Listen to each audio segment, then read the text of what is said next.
Assalamualaikum warahmatullahi wabarakatuh. Saya Rosnawati. Saya akan mengerjakan tugas dari Ibu Elvina, yaitu membuat video tentang tujuan pengajaran sastra di SD.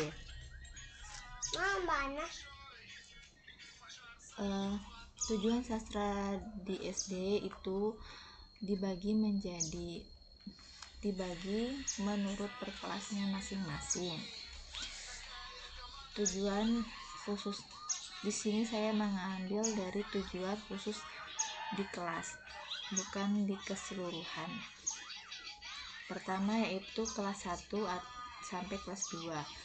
Di kelas 1 sampai kelas 2 itu adalah tahap menikmati. Artinya anak itu mendengarkan sastra itu berupa cerita atau dongeng yang bisa dipahami anak. Misalnya anak itu ketika mendengarkan dia merasa senang, dia merasa menikmati alurnya, dia terus mencoba untuk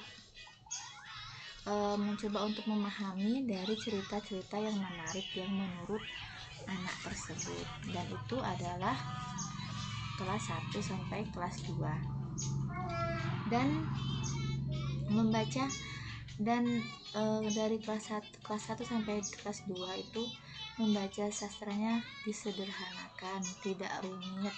Jadi anak itu paham bagaimana alur ceritanya. Jadi kita tidak panjang lebar dalam menjelaskan alur cerita sastra tersebut.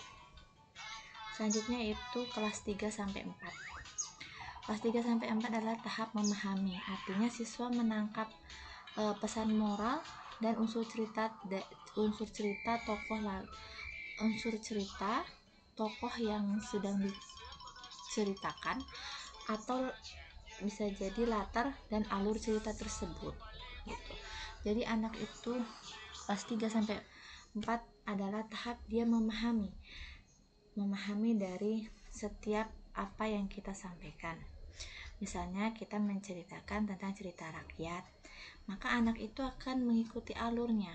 Dia akan sudah memahami bagaimana ceritanya, apa saja tokohnya, siapa saja tokohnya, dan bagaimana alur cerita dan latar belakang dari cerita tersebut. Seperti itu. Itu adalah kelas 3 sampai 4. Dia adalah tahap memahami dari bagian sastra.